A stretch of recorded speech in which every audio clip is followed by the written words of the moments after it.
What's up, homies? This is Daniel Rumbles here. I'm going to continue my breakdown of UFC 310. I did the prelims and the early prelims, and now I'm moving on to the main card. So starting with Nate Landwehr and Dong-Hoo Choi. And here, this is going to be one of those battles that's going to be on the feet. And it's going to be a war of attrition because Nate's going to make it that. He's going to turn it into that because Choi's not really going to give him another option. He's not going to give him another look. He's not going to take him down. He's not going to wrestle him. He's not going to submit him, meaning Landwehr's just going to go to war. He's just going to put it on him and pour on that volume, right? And I think it's going to be too much for Choi. Landwehr can lose, but I have this as kind of a lock in Nate Landwehr. I think he can get this done, and he's either going to get a late finish or it's going to be a decision. But either way, whatever it is, we know we're going to get a banger of a fight. This is going to be a banger. This is going to be one of those, like, this is going to be a banger. I think this is going to be one of those fights where we're like, whoa, you know what I mean? Like, I think because I just love the way Nate fights, and Choi is kind of like built for that style for us to give us a good fight. And Choi's willing. That's the other thing. Choi's willing. He's not like a chump. You know what I mean? I don't think he wins here, but he'll meet Landwehr. He'll throw with him. And he'll be a willing dance partner. So this is going to be probably one of the funnest fights on this card, but it's definitely going to be a banger. And I think that's why they put it on the main card over something like Evloev and Sterling, when Sterling should definitely never be a prelim fighter, especially over like Kron Gracie or Hu Choi, you know what I mean? That's kind of almost disrespectful, but I think it's because they know that this fight is gonna be a banger. I think it's gonna be a banger, so look out for that one. That one's gonna be a really good time. We move on to the next one. We have Bryce Mitchell versus Kron Gracie. And I know for the casuals, when you hear the word Gracie, you just think, oh my God, he's undefeated. He can't be beaten. He'll beat everyone. Bruce Lee, he'll beat the Hulk, But that's just not the case.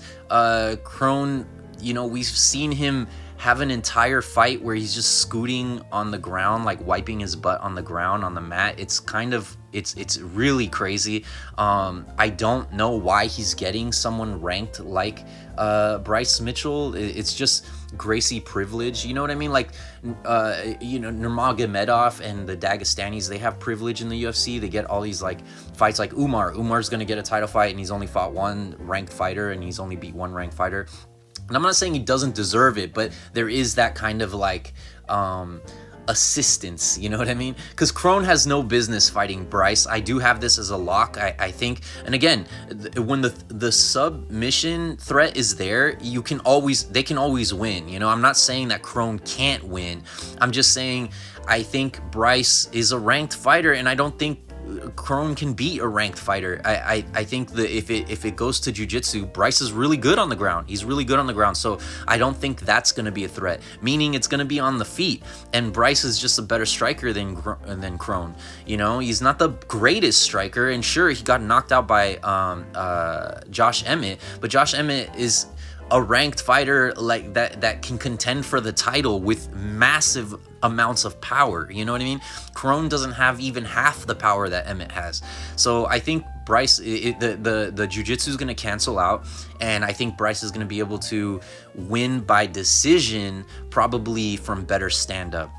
But I don't doubt that he can't finish Kron either. So look for that too. I think he can finish him too, because Kron's been out for over a year now. I don't know. I just don't see a path for victory for Kron. This is a lock, pretty much a lock for me, and I got Bryce Mitchell winning by decision, probably. We'll say decision. We move on to the next one. So the next one we have here is Cyril Gane versus Volkov. Now, I really like Volkov. I've always liked Volkov. I like the way he fights. He's a really good fighter. I just don't think he's technically better than Gane. And Gane and him have already fought, and Gane beat him. Took him to decision, but he beat him. And it was pretty clear. It was competitive, but pretty clear that Gane won.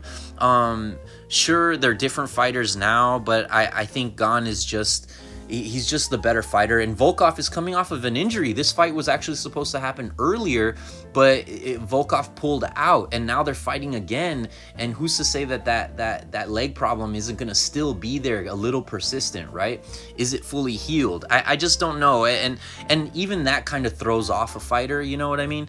Gane's coming off of the loss of John Jones. He's been ducking everybody else and their mom. Just he's been ducking Aspinall. He doesn't want to fight these guys, you know, especially after the John Jones loss.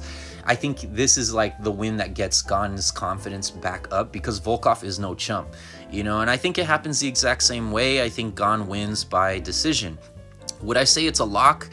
Yeah, it's right there. It's right there. Gane is gonna win. You know what I mean? But Volkov is no chump. I do like Volkov. Usually he uses a height advantage, but with Gane, that's not gonna be there. Gane is just as big, just as long. There's going to be no reach advantage, really. I think they're an inch difference in reach. So I think Gane wins this one by decision, and pretty much a lock, but I give this one to Gane, and we move on. So the next fight on the card, we got Shavkat Rakhmonov versus Ian Machado Gary. Now, this is going to be a banger of a fight, has title implications. Whoever wins this is probably going to fight for the title against Bilal Muhammad.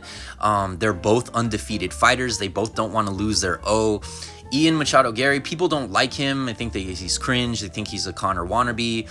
But I think he's underrated. Even though I don't necessarily like him, I think he's underrated. I think he's really good. He is undefeated. He's now been training down at Chutabox in Brazil with Charles Oliveira, who has the most submissions in UFC history, and we all love Charles Oliveira. I think Ian's kind of using him to get some like brownie points with the public. But either way, I think his submission game is kind of underrated.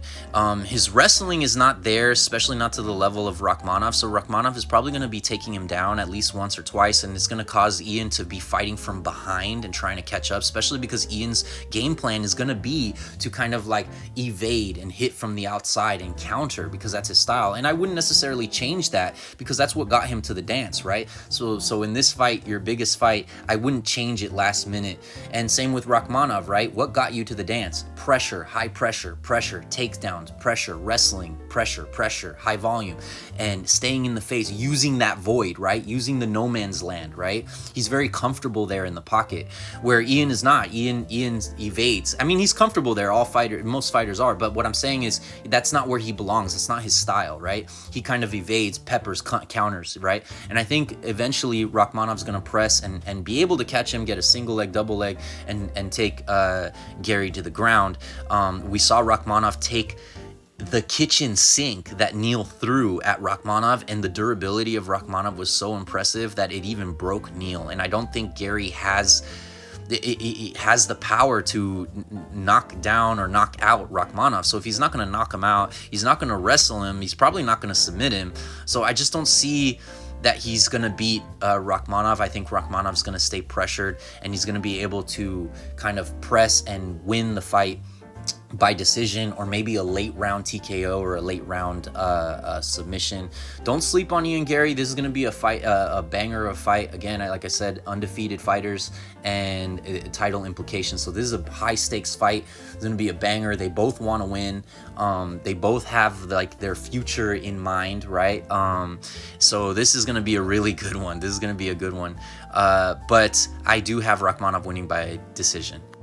We move on to the last fight of the card, the main event, and that's going to be Kai Asakura versus Pantoja. Now, Asakura was the Ryzen champion, and people are kind of complaining that he's getting a title shot so quickly, but I just don't think that Asakura is going to win against Pantoja. Can he win? Yes, he can win. Anything can happen in a fight, but we've seen Pantoja fight against the best of the best and take their biggest punches.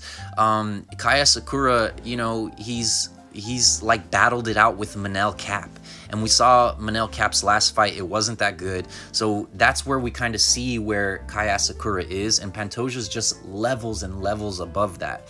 So Kai Asakura knows that and probably has trained, so I don't think he's not gotten better since the Cop fight, but I just don't think it's going to be enough to do anything to Pantoja. I think Pantoja is going to win either by submission or TKO and still. So these are my picks and predictions for UFC 310.